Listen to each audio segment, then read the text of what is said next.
Olá, bom dia aos que estão chegando. Vamos começar mais uma live aqui do Insere em parceria com o Espaço Transicional Winnicott de Fortaleza. Meu nome é Luana, eu sou psicanalista, faço parte do Insere e também do grupo de estudos do ETW. Hoje a gente vai receber a Adriana Mendonça para falar sobre o adulto maduro e o isolamento social, tá bom? A Adriana, vou ver se ela já chegou aqui. Deve estar chegando junto com vocês. Bem, bom dia, Guedes, Henrique, tô vendo o pessoal chegando aqui. Rogério, não vou conseguir dizer o nome de todos, já temos mais de 50 pessoas aqui. Oi, Carla, oi, Denile. Estou esperando a Adriana, que deve estar chegando.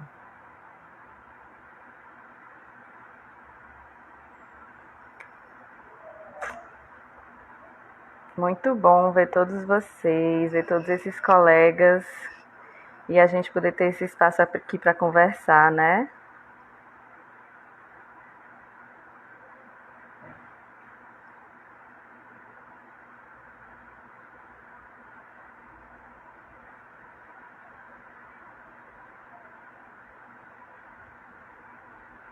A Adriana já chegou. Vamos acionar ela aqui. Vocês vão dizendo, gente, se tá fazendo barulho, se tá cortando, se tá tudo bem, se vocês estão vendo a gente, tá bom? Oi, Adriana. Oi, tudo bom, Luana? Tudo bem? Bom Tudo dia. bem? Ótimo. Por enquanto tá cortando um pouquinho você. Vamos, a sua fala, assim, o vídeo tá pausando ainda. Acho que a internet está se adaptando. Vamos ver, vamos ver. Tenho expectativa que melhore, então. É. Bem, estamos recebendo a Adriana aqui hoje para falar sobre o adulto maduro e isolamento social. A gente já está com mais de 100 pessoas aqui vendo a gente, Adriana. É um Que prazer bom, receber você. que bom que o assunto interesse tanta gente. É um assunto que eu gosto muito. Pois é, ó, a gente vai vendo essas mensagens passando aí rápido, parece que às vezes não dá nem para a gente ver, tá? Mas eu vou tentar ver. A Adriana vai falando, vai começar a fala dela, eu vou tentar ver alguma pergunta que vocês possam ir mandando, tá bom? Qualquer coisa eu posso te interromper, Adriana, ou você prefere que eu te interrompa só no final? Não, eu gosto da interlocução, é importante que às vezes tem curiosidades que eu não abranjo, às vezes tem algum tema que eu não deixo tão claro nesse nosso colóquio. Isso é um simples contato, né, de aproximadamente 1 hora, então, ao longo dos estudos de 30 anos, eu teria muito mais a falar, mas vamos nos reportar ao convite que vocês me fizeram. Eu gostaria muito de agradecer.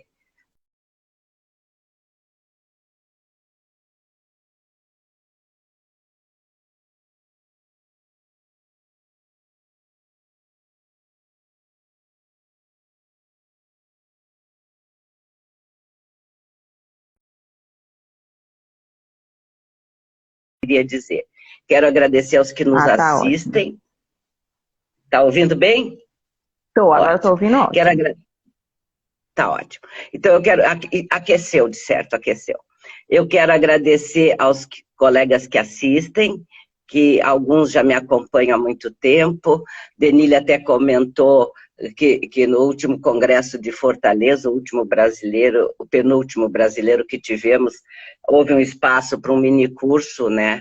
Estávamos eu, Denise Foi. Souza e José Guedes, que falava mais especificamente de um lindo trabalho que ele tem frente a pacientes terminais, né? A pessoas que morrem. e como Ó, todos, Guedes né? e Denise Sim. estão aqui assistindo a gente. Denise vai estar com a gente Então, aqui na viu? próxima sexta. São companheiros de fé, são meus amigos queridos. Bom, eu gostaria de iniciar comentando com vocês algo que me surpreende, que de certa forma linka com a primeira live que vocês fizeram com a Luísa Moura.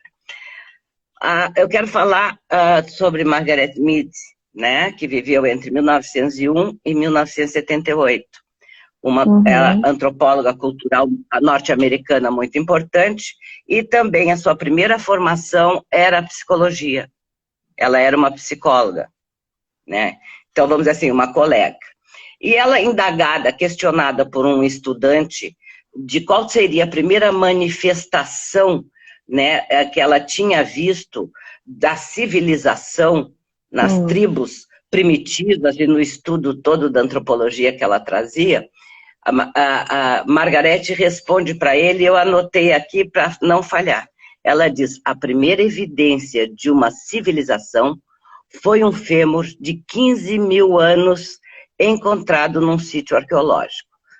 Trouxe surpresa a quem escutava, principalmente a estudante, porque ele pensava assim, vasos de cerâmica, rudimentares instrumentos de proteção, alguma coisa nesse sentido. E aí, vamos dizer assim, o que chama atenção nesse depoimento e que nos interessa muito? Ela diz o seguinte, que um fêmur precisa de 6 semanas para cicatrizar. Que no bando primitivo da humanidade, onde não se acreditava nem haver civilização, esse fêmur encontrado, fraturado e consolidado, cicatrizado, manifestava o cuidado de alguém. Porque senão as pessoas, quando perdiam um dos ossos mais importantes da perna, não podiam se locomover, normalmente eram abandonados pelo seu bando e faleciam, sendo devorados ou à míngua, né? E aí ela nos diz exatamente isso, que ajudar alguém através da sua dificuldade é onde a civilização começa. Essa história é muito maravilhosa. Eu tinha lido Né? já. Muito maravilhosa. Muito linda. Então, eu quis trazer isso para vocês, porque nós estamos muito questionando todo o nosso processo de civilização, como a psicanálise se inclui nesse processo, que é a minha chamadinha que eu escrevi para vocês. E tem, a Luísa trouxe, né, um conceito cada vez mais importante da psicanálise do cuidado, né? Nos tirando daquela postura de educador, de adaptador, de curador, e muito mais nos levando para a postura atual e moderna de quem cuida, né? Do cuidado, né? Na transferência materna, uma série de coisas que estão nas nossas técnicas. Bom, então, também estudando, me admirei de ver que Freud, que se tratou dos 40 aos 83 anos, e em sua autoanálise eu coloco isso, que fez belo uso, até onde ele pôde, da psicanálise, não considerou que pacientes idosos pudessem se tratar. Né? Quando ele se tratou, né, e tentava trazer os sonhos de Marta nas interpretações do sonho, Marta pedia para não ser exposta, ou seja, eram adultos maduros, e principalmente ele necessitava entender alguém e tinha uma capacidade interna de chegar ao seu inconsciente muito boa.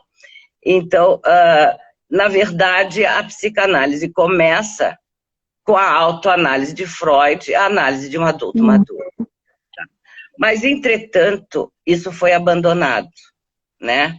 A psicanálise avançou em vários graus, conferências com pacientes regressivos graves, com outros tipos de patologias severas, com o estudo da infância para obter tratamento clínico, com a adolescência, que na nossa história é até relativamente recente, mas parou por aí, né? Nós tínhamos uma psicanálise, então, de adultos jovens, porque até os 50 anos não poderiam se tratar e teriam que fazer, então, não teriam tempo, né, plasticidade psíquica, nem tempo de vida. Freud não estava enganado, Na época que ele nos diz isso, bom, para vocês verem, na evolução da humanidade, até o século passado, até em torno de 1901, 2, 3, a média de vida era 33 anos. Há séculos era 33 anos. Não evoluía.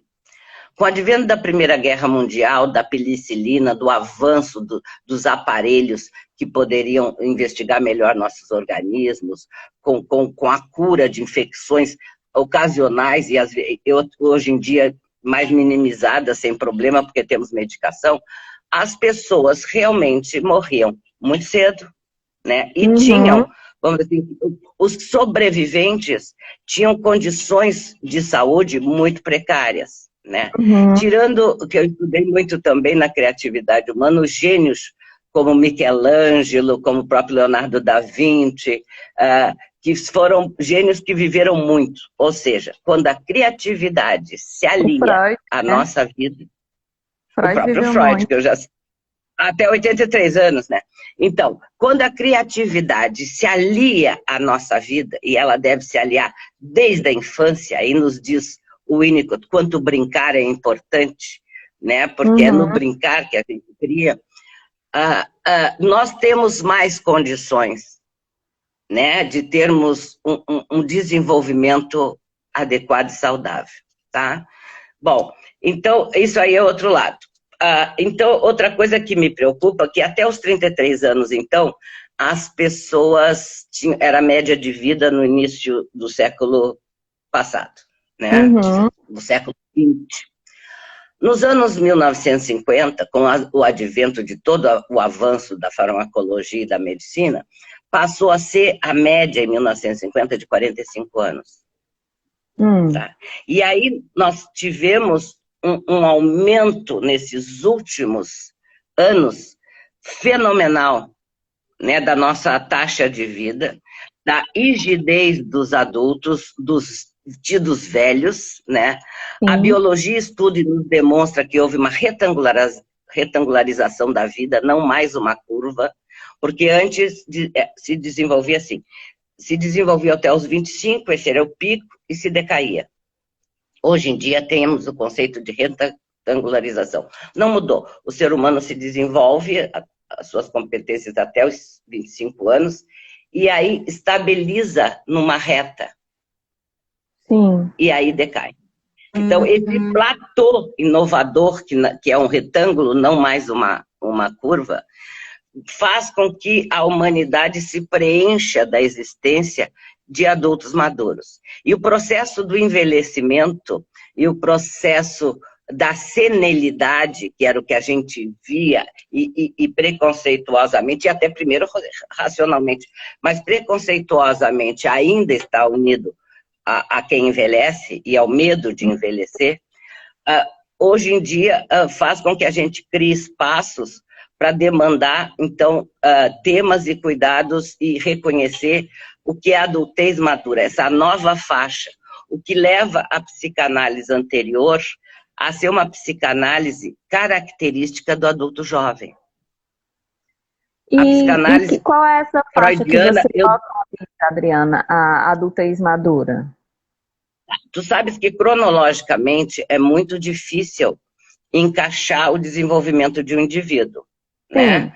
Mas nós deduzimos assim, ó, entre os 45 anos e 50 anos, o adulto se torna maduro, né? A infância dura uns 10 anos, a adolescência prolongou um pouquinho, está durando uns 12, 15 anos, e a adultez jovem dura mais uns 20 anos, e aí entra a adultez madura.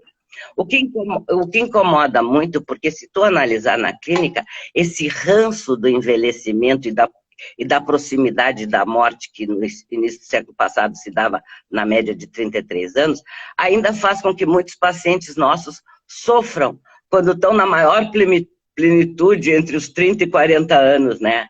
De potência, de descobrimento, de aprendizado. No entanto, a gente vê pessoas que já começam a sofrer ainda com o preconceito, e nós chamamos também de vegismo. Vegismo é o preconceito interno, que é muito pior que o preconceito externo, né? E é uma das coisas que nós, profissionais que atendemos adultos maduros, temos que lidar muito. As pessoas sofrem quando envelhecem pelo preconceito externo, e as pessoas sofrem porque carregam esse preconceito dentro de si e contra si. Tá? Bom, então, isso assim é uma noção do que nós tínhamos, né? A outra coisa que o tema que nos traz hoje a conversar é o adulto maduro e o isolamento social. Mas por todos os dados históricos, o adulto maduro, ou velho, ou idoso, na história da humanidade, assim como todo o ser que se fragilizasse no bando primitivo, sim, ele era descartado, ele era abandonado, né? Posteriormente, com o desenvolvimento, ocorreu, vamos dizer assim, o cuidado com as crianças, né? Na tentativa de proliferação da espécie. Então, as crianças, que são seres delicados e frágeis e extremamente dependentes de adultos, eles passaram também a ser cuidados para aquela população persistir, para ter força de trabalho, de defesa, e se impor, né, na região escolhida pelo bando. Mas qualquer fragilizado era abandonado, né? E a velhice trazia um quadro de fragilidade extremo, né? E a velhice que eu estou falando, naquela época, se dava com pessoas de 24 anos, de 20. Eu tô lembrando aqui de uma notícia de jornal da década de 20, eu acho que é tipo, ônibus bate em casa de idosa. Aí você ia ver qual era a idade da idosa, era uma mulher de 40 anos. Isso mesmo, saiu não faz muito tempo isso. Hoje, para alguns de nós, é uma piada. Para outros, pelos seus vizinhos, assim, tá vendo? Tá confirmando, é uma velha. Até a imprensa diz que é uma velha, uma mulher de 40 e poucos anos. E não é isso que ocorre, né? Eu acho que nós estamos... se nós não temos mais uma potência hormonal para a procriação, e é normal isso, nem nós, mulheres, nem os homens, têm a mesma taxa hormonal, né, desse apogeu da vida humana para a procriação, nós temos ainda desejos sexuais, interesses sexuais, temos capacidade de cativar os outros, temos capacidade de apaixonamento, enamoramento. Aliás, no Congresso de Campo Grande, a Márcia Mendes me convidou para falar uma conferência sobre o amor na maturidade. E eu fiquei muito feliz de poder dizer, né, que os adultos maduros também amam, né, também se apaixonam e fazem sexo. Hoje em dia, tu vê uma mulher de 50, 55 anos, é um estouro, é linda. Ela não é mais uma balzaquiana, não é? Uma mulher de 30 anos é uma guria. Né? Na verdade é isso. E todas as exigências culturais do nosso preparo, do nosso estudo, para a gente viver na civilização, fazem que realmente a gente, inclusive, fique às vezes dependente em condições ainda não tidas como adultas, que incluía a nossa manutenção, ou incluía o nosso ninho, a formação do nosso ninho com parceiros, e incluía a nossa procriação. Está tudo isso sendo retardado. Mas os índices hormonais e o tempo da procriação, tanto para o homem na andropausa como para a mulher na menopausa, não se prolongou. Eu sempre brinco que a maternidade é só um tempo na nossa vida. A evolução só quer um tempinho da nossa maternidade. A partir daí, nós ficamos liberados para ter uma visão mais ampla do cuidado com a vida, do cuidado com aquilo que nós aprendemos, com o cuidado com os nossos amores e familiares, com nossos amigos, com as nossas práticas profissionais, né? Bom, isso eu acho que é importante. Mas o que eu tenho que dizer é o seguinte: o adulto maduro, o velho, vou chamar de velho então, porque a aparência era de velhice, ele sempre foi isolado socialmente. Até bem pouco tempo, E às vezes a gente isola a velhice na nossa cabeça e a gente já não acha tão bonito, já não acha tão inteligente, já não acha tão competente. Uma série de falhas que a gente busca encontrar. Falhas essas que, claro, que vão surgir no processo do envelhecimento, mas quando nós começarmos a ficar senis. Uhum. Não necessariamente antes. É uma coisa importante. Todas as fases da vida projetam desenvolvimentos e crescimentos muito semelhantes. Uma criança vai desenvolver o caminhar de tanto a tanto, vai desenvolver a fala de tanto a tanto. Há um espectro muito pequeno no desenvolvimento humano em outras fases. Uma jovem deve menstruar de tanto em tanto, enfim, o rapaz vai ter barba de tanto em tanto, enfim. E essa diferença traz um espectro relativamente pequeno. No envelhecimento humano, o espectro é enorme. Tem pessoas com 60 anos idosas. Tem pessoas de 80 anos adultas maduras, lúcidas, trabalhando, interessadas. Eu conheço muitos. A minha clínica se transformou nesses últimos Então quase 30 anos. você faz uma diferença de adulto maduro para idoso nessa questão de como é que está. Não, eu faço uma diferença de senescente para Tá, senilidade. tá. Tá? Eu falei de velho porque era o que se usava, né?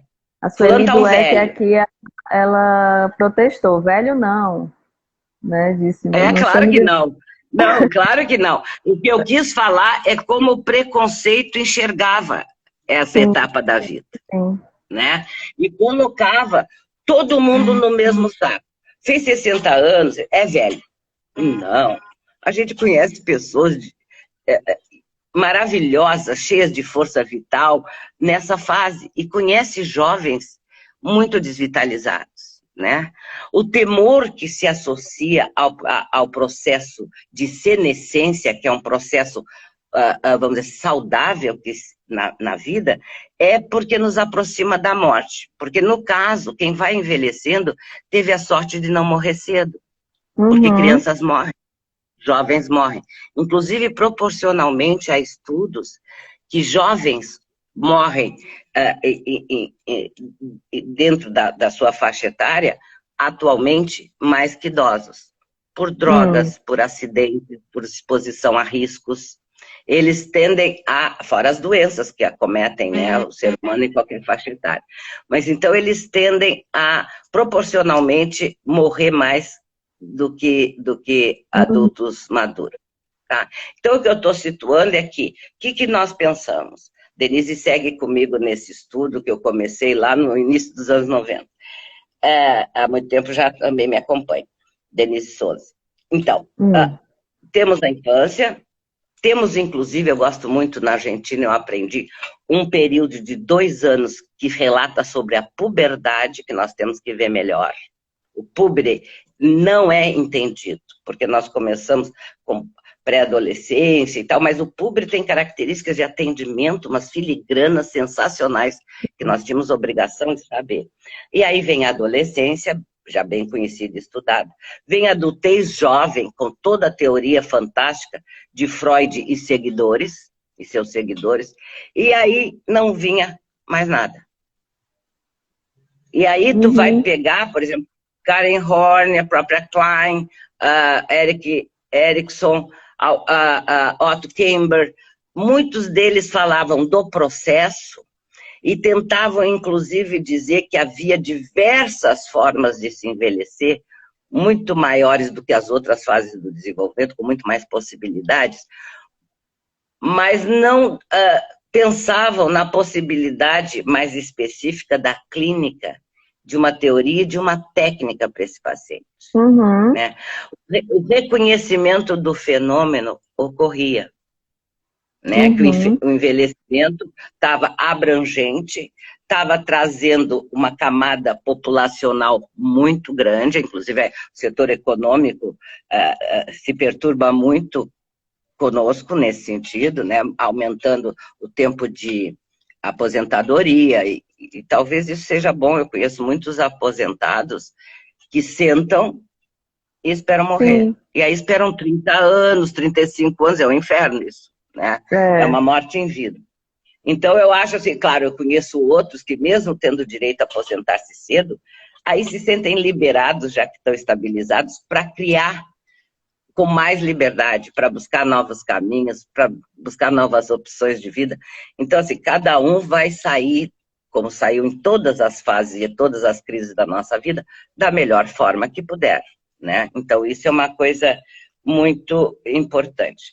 Então, eu estava dizendo assim, os idosos eram abandonados, os frágeis eram abandonados. No Japão, Luana, existe uma floresta já há mais séculos, que as pessoas, principalmente os idosos, que eram muito cuidados no Japão. Hoje em dia, todo mundo trabalha, ninguém fica em casa com idoso. Então, o idoso é isolado, se sente solitário. Existe uma floresta que eles vão para morrer. Ainda existe. Né? Na China, pela quantidade de idosos, existiam pessoas, e pelo temor de não ter lugar nos cemitérios, idosos se matavam para garantir o seu descanso num cemitério. Então, assim, não há na comunidade ainda... Agora, nessa época de pandemia, né, Adriana, que a gente viu assim, não, só os idosos que têm mais risco de vida, então vamos fazer um isolamento social vertical, né, que estavam dizendo, então, assim... Vamos isolar os idosos. Vamos isolar, porque o problema é só com eles. Ainda existe uma característica... Tanto, né, tem algumas pessoas que têm essa visão, se morrer só os idosos não tem problema, né, porque... Claro. Né? É o mesmo pensamento da civilização primitiva. Os desamparados, os fragilizados, os desnecessários terão que ser abandonados para uma melhor sobrevivência, né? E, de certa forma, a psicanálise fez isso. Abandonou os estudos. Não se sensibilizou com esse crescimento. Eu quero dizer para vocês, eu já digo nos meus cursos, minicursos, em diversos momentos que eu falo em palestras, foi no meu consultório que começou a aparecer pessoas de 50 e poucos anos, homens e mulheres, que já tinham feito tratamento e que chegaram se queixando que eram maltratados. Eram medicados, eram encaminhados para serem medicados, o que os terapeutas conseguiam dizer, mas olha tudo que tu construiu na tua vida, tu tens filhos bem criados, tu tem um acervo, tu tem um companheiro, então tu não tem o que te queixar. As pessoas não estavam se queixando, as pessoas estavam indagando o que elas iam fazer, já que tinham tanta vida pela frente. E eu fiquei espantada porque muitos desses... Peraí que eu tô vivo, né? Morto-vivo, né? Dizendo, tu já fez tudo que era importante, agora sossega, né? E era essa visão. Isso surgiu no meu consultório, eu estava com 30 e tantos para 40 anos, e eu me apavorei. Eu digo, mas como a psicanálise não dá conta, né? Tá. E aí procurei na Califórnia, onde os velhos têm uma vida bem-sucedida, procurei na Flórida, procurei na Espanha, em alguns lugares, para ver o que tinha de estudos com a velhice. E nessa época fazia análise com a Sônia Abad em Buenos Aires, e aí me informei, porque eu gostava dos idosos argentinos, ainda não estou falando em adulto maduro. E aí ela me indicou quem eu devia me supervisionar, e eu comecei a me supervisionar durante 5 anos, e fui ampliando, então, a teoria e a clínica. E eu acho que, a partir daí, meus colegas da psicologia, eu com insistência nesses anos todos, sempre falando do adulto maduro, porque aí se transformou numa clínica, principalmente quando a APA me aprovou no meu pensar e na expansão da minha clínica, acreditando na minha teoria técnica, e depois com Denise nós ampliamos muito mais. Hoje nós falamos de uma síndrome normal do amadurecimento. Nós falamos de narcisismo, narcisismo senescente, nós falamos de uma série de coisas.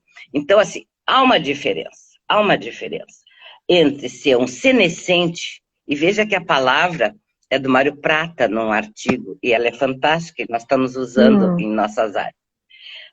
A senescência é um processo como a adolescência, de intensas mudanças hormonais. E de intensas, por causa disso, intensas mudanças corporais, né? Nós mudamos uma fase com violência e rapidamente, na adolescência e na adultez madura. Mas, por exemplo, na verdade, essas mudanças, hoje em dia, na geriatria, hoje em dia não, já faz um tempo, na geriatria não é visto o motivo da a velhice. Agora travou um pouco aqui para mim. Tá. A internet deu uma falhadinha. Tá, vamos ver como é que tá agora. Agora voltou. Tá bem? Agora tá. Então, a velhice, na verdade, pela própria geriatria, é considerada, então, como um desenvolvimento normal. Pelos biólogos, na retangularização da vida, nós subiremos em 25 anos, nós viveremos e deveremos, usando os recursos, ter morte súbita. E os recursos que eu batalho para que a gente sabe usar para esta população de etapa de vida de adultos maduros que vivem no mínimo 30 anos após os 50, né? Eu proponho exatamente uma clínica especializada. A teoria, a técnica, a forma de abordagem. A minha clínica, nos últimos quase 20 anos, se transformou numa clínica específica de adultos maduros, né? Excelentes pacientes envolvidos, interessados, motivados, com capacidade de modificação da vida. Muitos eu acompanhei ao longo da vida, até o momento de sua morte. Muitos eu acompanhei. Mas, ao mesmo tempo, também existe uma coisa muito interessante. Pessoas bem-sucedidas, quando falecem, deixam heranças, né, para os seus familiares. Sim. Esses pacientes me deixaram seus filhos, seus adultos maduros de início de fase.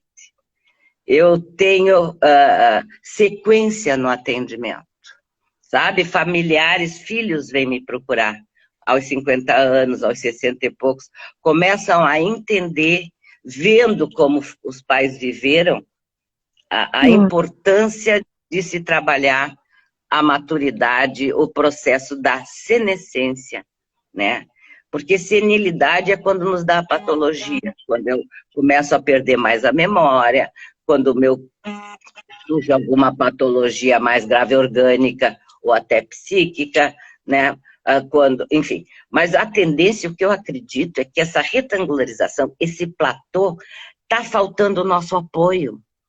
As ciências médicas, a farmácia, as empresas de turismo, as empresas de construção, tu sabes que quem mais compra imóvel é adulto maduro, é pessoas na faixa dos 60 anos, tem essa pesquisa, gente.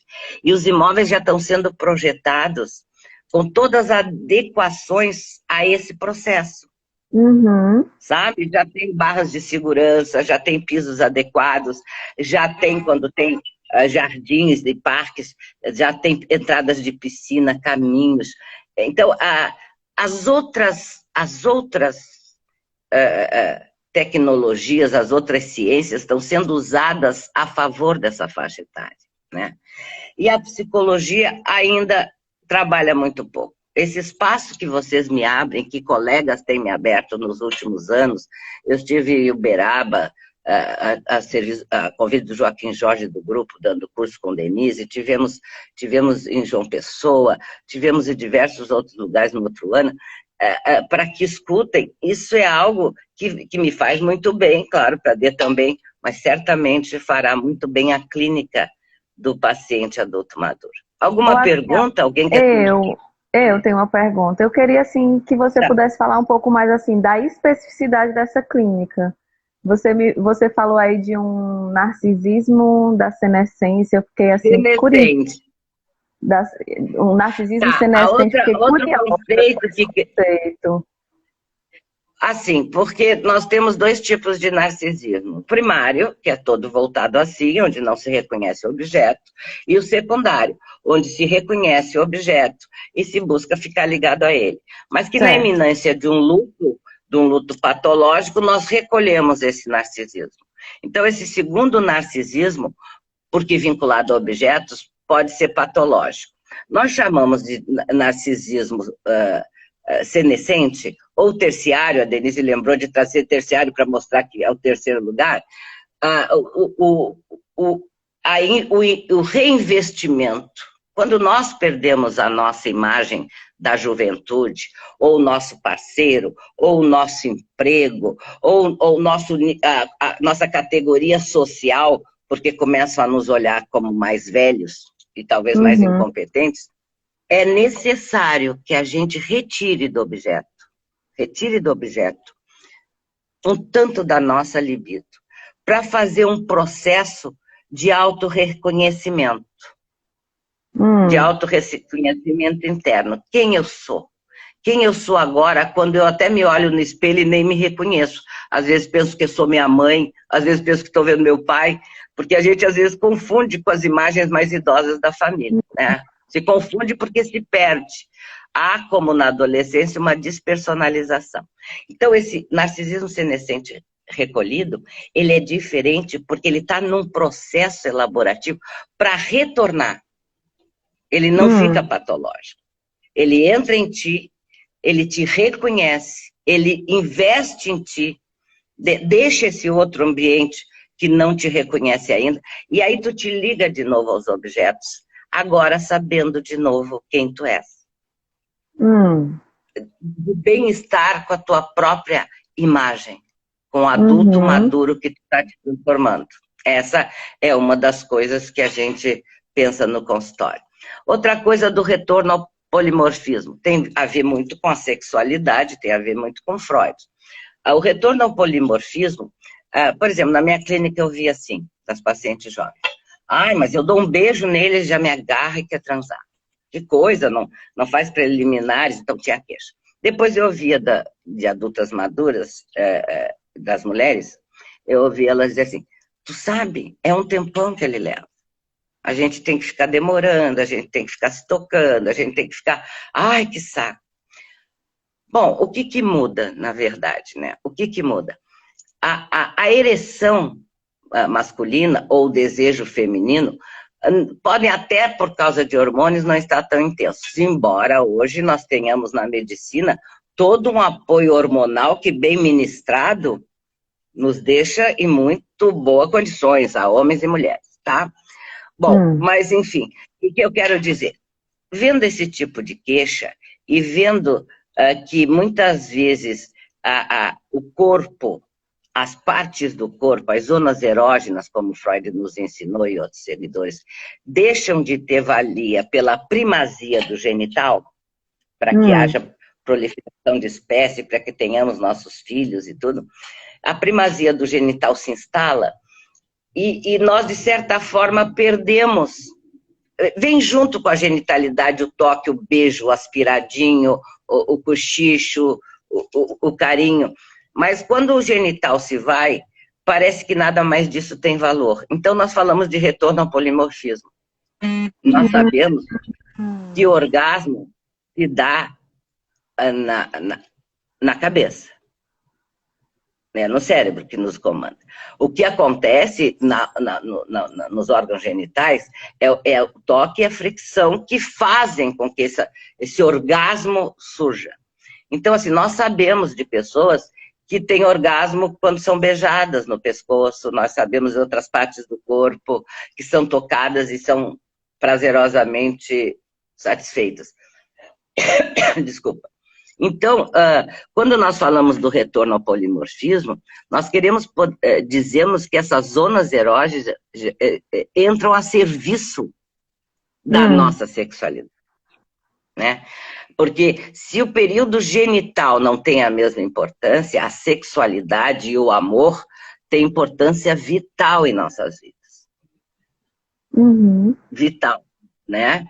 Então, na verdade, nós precisamos ser olhados, tocados, amados, e isso sofrem os velhos, né? Leopoldo Salvaressa tinha um pequeno artigo que se chamava Aos Velhos Não Se Toca. E ele tentava nos dizer um dos motivos de muitos idosos ficarem tão hipocondríacos, tão adoentados e buscar tanto serviço médico? Porque lá eles eram olhados, eles eram tocados. A sua velhice era acolhida. Né? Porque se tu pegar na nossa cultura, eu gosto muito de lembrar isso, nas histórias infantis, os velhos aparecem muito associados a bruxos, a fadas tolas, gorduchas, assexuadas, a bruxas más, né? O melhor tipo, ícone de velho que nós temos na nossa cultura já há alguns séculos é o Papai Noel. Por quê? Ele é um velho que não incomoda. Ele chega, às vezes, dependendo da cultura, tu nem vê ele, normalmente, né? Ele só te traz presente, não pede nada. Nos Estados Unidos costumam deixar um copo de leite e umas bolachas, né? E ele vai embora, uma vez por ano. E é isso o isolamento social, né? É o E eu acho assim, ó, sim, é o velho perfeito. É o velho perfeito. Até a criança gostaria que viesse mais vezes durante o ano, mas para os pais tá bom assim. Seria muito dispendioso, né? Muitos natais. Já chega a Páscoa, já chega Dia da Criança e tal. Sim. Mas, na verdade, essa é a visão da velhice que nos confortava até pouco tempo. Mas as pessoas, os adultos maduros, os senescentes, não se identificam mais com essa imagem. Né? E na tendência da saúde da humanidade, as pessoas irão morrer com menos aparência de desgaste físico, ou com repentina aparência de desgaste físico e uma morte muito rápida. Sim. Né? E aí é o meu esforço de que a psicanálise, a psicoterapia amplie o conhecimento, porque nós temos que dar holding a esse paciente que não é compreendido. A esse paciente que muitos de nós, estudiosos, cuidadosos da nossa prática, recebemos no nosso consultório com parcos conhecimentos. Os meus pacientes me dizem assim, pô, vem me falar de Édipo, isso já passou. Não que não seja importante a gente entender o paciente, entende? Mas, e até entender a posição diferente. Nosso paciente maduro não é mais o Édipo. Mesmo porque, assim, chega um adulto maduro na clínica, às vezes os pais, né, papai e mamãe já morreram, né? Eles, ou eles vão chegar falando ainda funciona. Funciona na compreensão da infância, na compreensão de como esse Édipo foi vivido, como ele foi elaborado, mas não é o ponto central que eu tenho que abordar na medida de entendimento. É um dos pontos importantes a serem abordados. O que nós temos que abordar? Freud trouxe, por causa do Édipo, o temor da castração, o complexo de castração, né? Que nós também abordamos. Mas isso é uma metáfora. Quando um analista trabalha castração com seu paciente, ele fundamentalmente está trabalhando morte. A morte psíquica, a morte do seu desejo, a morte da sua vontade, a morte da sua personalidade mais real, mais sensível, pelas abordagens, pelo ambiente, né? Bom, o analista de adultos maduros não tem que utilizar a castração. Ele tem que usar a morte. E a morte, quanto mais consentida, quanto mais aceita, quanto mais falada, a morte faz parte da vida. Ela fica natural. Eu, às vezes, comento com a Denise, que talvez seja esse o ponto cego da psicanálise que levou aos nossos teóricos, tanto das outras áreas também da psicologia, a não ampliarem demais o atendimento para adultos maduros, né? Porque ainda somos muito associados com morte, né? Agora existem frases maravilhosas, né? Só quem viveu muito é que vai morrer velho. Tem coisas muito interessantes que vêm na contramarcha do preconceito, né? Que vem mostrando como é admirável o que nós conseguimos nos menos de 100 anos. É uma coisa fantástica a evolução da humanidade. mas ainda lutamos contra o isolamento. E nesse momento fica categorizado. Eu sei que por trás disso há toda uma proteção. Não é um abandono, é um cuidado, esse isolamento pedido. É um cuidado necessário. É um cuidado das famílias, é um cuidado dos políticos, da saúde, é um cuidado. Nunca tinha... Esse vírus tem duas novidades. É uma doença que vem dos mais bem-sucedidos, dos mais ricos aos pobres. Sim. Tá? Porque convivem com pessoas do exterior, aeroportos e uma série de coisas. E também vem atacando mais a faixa etária mais frágil. Agora se estendeu, né? As crianças estão todos entrando, os jovens estão entrando, porque, na verdade, ele ataca todo o organismo mais delicado. Se tu tiveres 25 anos e fores asmática, tu é uma pessoa de risco que tu deve ser poupada, tu tens que ser cuidado. Mas de início era um vírus assim, tu trouxe isso assim, se morrer velho não faz mal, tem mais que morrer mesmo. Esse é o preconceito que tu sente, tu percebe que existe à tua volta, porque assim, a gente evita de sofrer, a gente evita de ter medo, a gente evita de se lutar, porque quem morreu tinha que morrer. Se não morresse ali, se fosse morrer daqui a 15 anos, bom, mas ele ia morrer com 80, mas ele morreu com 65, morreu. Não, a pessoa tinha 15 anos pela frente. A pessoa tinha seus amores, a pessoa tinha sua criatividade, a pessoa tinha, né? A pessoa não estava em deterioro, que é outro tema que eu gostaria de falar, né? Que é o desenvolvimento criativo. Adriana, só para dizer que a gente tem uns 10 minutinhos mais, tá? Tá bom. Bom, então, assim, temos que tirar todo esse preconceito e pensar que é um período de desenvolvimento normal, tá? Que é um período em que a saúde psíquica deve ser cuidada, e sendo cuidada, aumenta a saúde orgânica, porque elas caminham juntas, né? Os terapeutas mais modernos precisam estar preparados, assim como se preparam para as outras etapas de vida, para saber atender um paciente que lota as nossas clínicas, que são procurados e são maltratados. Bom, era isso, assim, alguma pergunta, alguma coisa? Então, assim, não é um período de deterioro, e cabe a nós, e eu agradeço muito esse espaço, pensarmos da importância de acolhermos, aprendermos a sermos terapeutas de adultos maduros. Tá. Eu vou tentar voltar aqui a algumas perguntas que eu vi passando, né? Pois não. Mas assim, já dizendo que está todo mundo amando, várias pessoas pedindo cursos com você em vários cantos do Brasil, né? Depois vocês... Olha, vai ser um prazer. E nós vamos lançar esse ano, eu e a Denise, através da Bybook, um livro onde tem artigos desenvolvendo todas essas ampliações. Claro que os cursos são mais pertinentes, mas já vai, eu acho que no segundo semestre já teremos um livro, fizemos um primeiro coteral há muitos anos, e agora vamos fazer o segundo livro. Já então, tem um quem título, tiver livro de vocês? depois eu aviso. Não tem título nem capa. Nós queremos ver ele pronto para sentir como ele vai ser.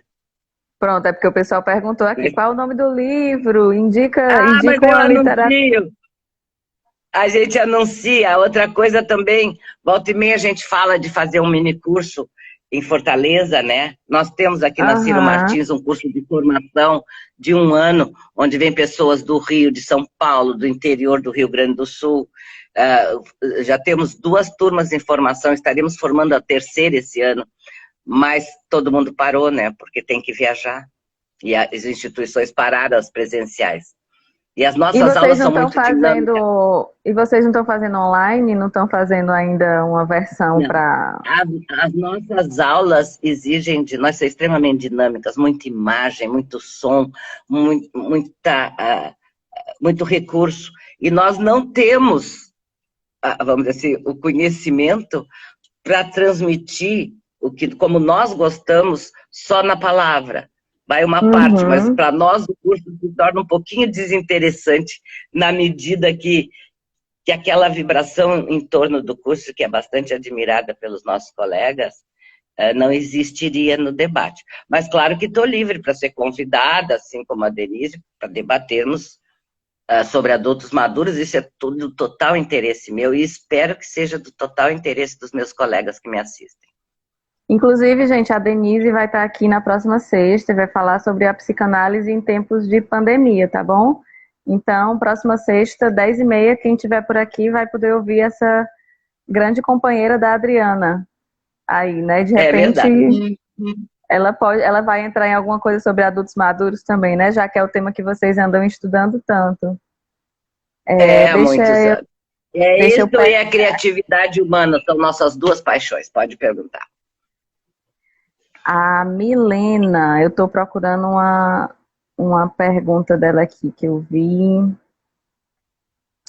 Peraí.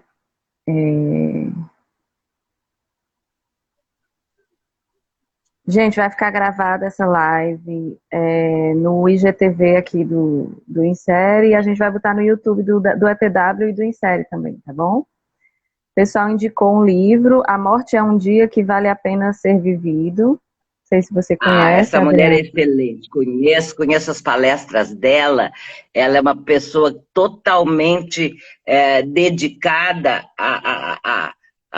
aos adultos maduros, mas muito ligada exatamente aos pacientes terminais. A nossa Hum, clínica, a nossa belíssima, é belíssima, eu me emociono cada vez que eu ouço ela, porque de certa forma quem trata adultos maduros saudáveis, pode ser que os acompanhe também quando estiverem no final de suas vidas, é provável, acontece. Mas ela é fantástica, eu conheço ela e me encanta. Já a nossa clínica é exatamente a favor da saúde, no sentido de que se nós hum, somos ascendidos, nós não fazemos sintomas.